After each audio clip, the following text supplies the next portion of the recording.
Baik, Assalamualaikum warahmatullahi wabarakatuh.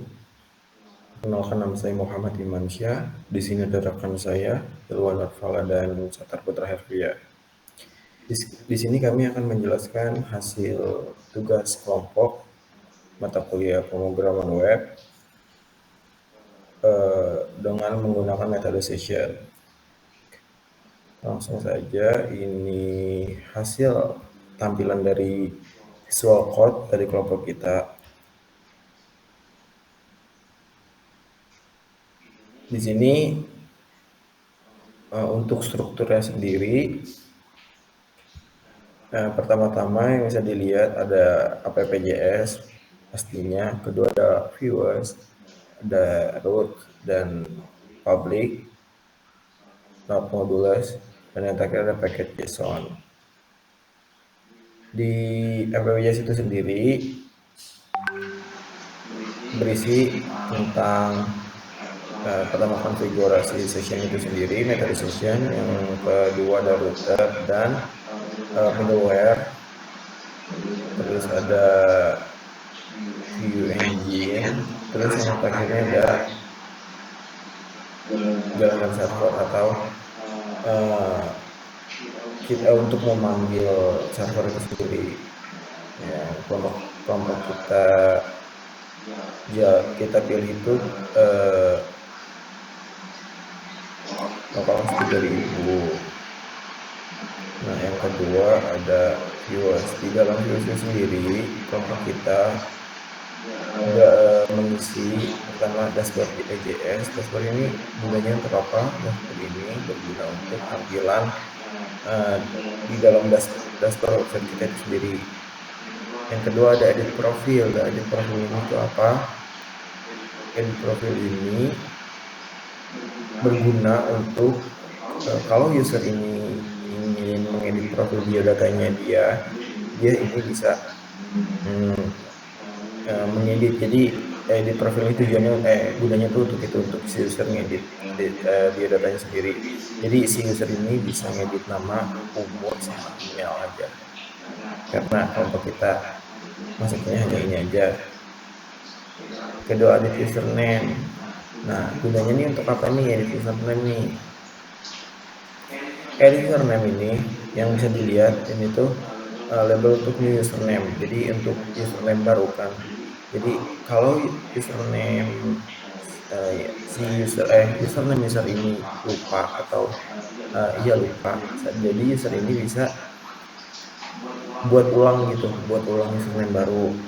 Nah, gunanya edit username aja sini untuk kalau si user ini lupa sama username-nya. Dan yang ketiga ada password. Nah, passwordnya kayak sama username. Jadi gunanya kalau si user ini lupa sama passwordnya, si user ini bisa buat ulang password dengan cara mengetik email atau user yang emang udah dicantumin di dalam biodatanya itu sendiri. Nah, sama juga nih user ini dia nih harus kirim ke email sama kayak si password. Oh maaf, clear sedikit. Jadi edit username ini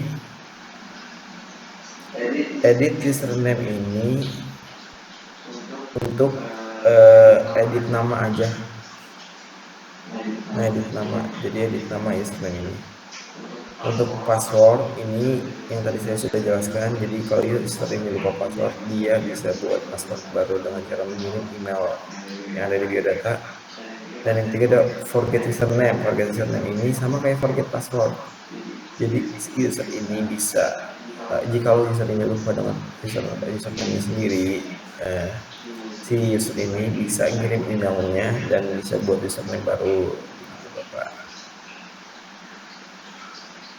Selanjutnya ada index.js. Index ini gunanya untuk apa? Index ini gunanya untuk tampilan si user. Jika user login di website tersebut, tampilan keluar ini tampilan dari si index.js ini. Jadi di sini ada nama, ada umur sama ada email, dan ini baru pakai nama email dan umur, nama email dan umur saya Bapak. Terus di sini kita ngasih pesan kalau misalnya si user ini belum login, dia tuh harus login dulu baru bisa edit username atau edit biodatanya dia. Dan di indeks ini saya dan kalau saya menambahkan sedikit CSS, dan CSS tersebut tampilannya seperti ini. Ada body, ada konten, ada greeting, dan ada AA itu untuk si tulisan-tulisan ini ya bro. Terus ada login. Login ini sama kayak indeks. Kalau indeks gunanya untuk tampilan atau halaman setelah login, kalau login ini tampilan login itu sendiri Bapak. Jadi di dalam login ini bisa dilihat dalamnya itu kita ada username, terus ada username, setelah itu ada password, setelah itu ada login, dan di sini kita kasih link untuk forget username dan forget password. Terus selanjutnya kita masuk ke root. Sebentar, ini combat.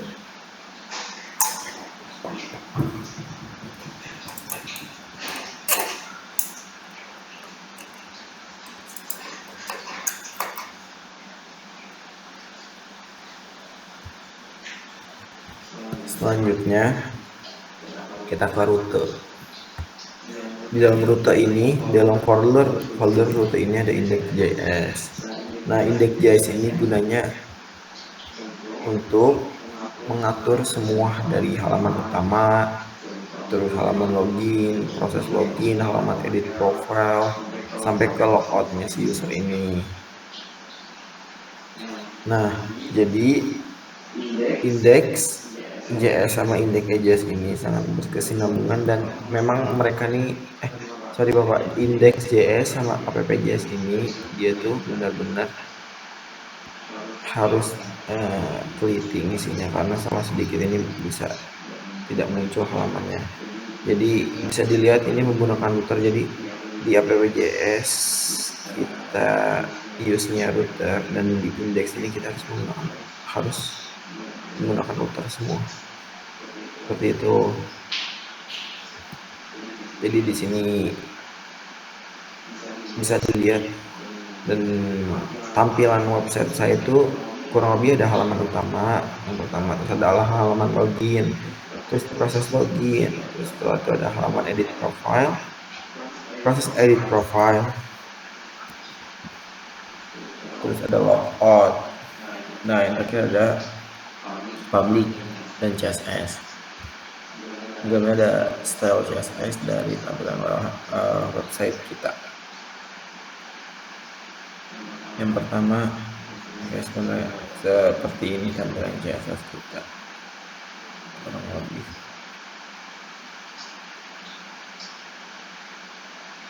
Selanjutnya mungkin untuk perlihat tampilan websitenya Bapak. Nah, jadi seperti ini tampilan website dari kelompok kita.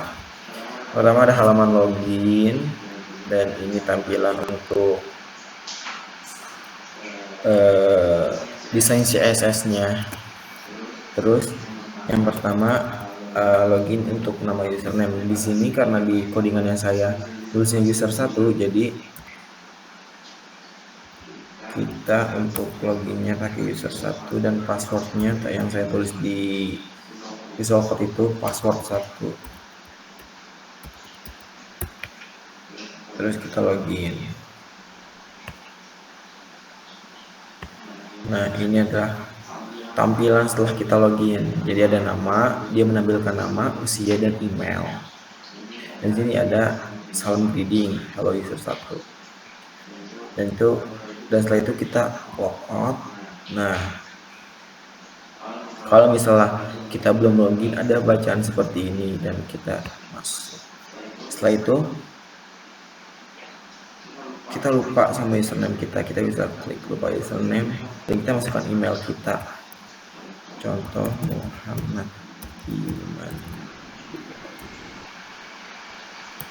25. Kenapa? Karena saya tidak pakai. Dan kalau misalnya kita enggak menggunakan Gmail, ini tidak akan terbaca Bapak. Jadi nah, ini bacaannya email jadi temukan karena dari username-nya di sini saya tuh nggak pakai email Muhammad Iman, jadi Muhammad Iman tidak terbaca Bapak. Sama juga dengan passwordnya harus email. Nah, setelah itu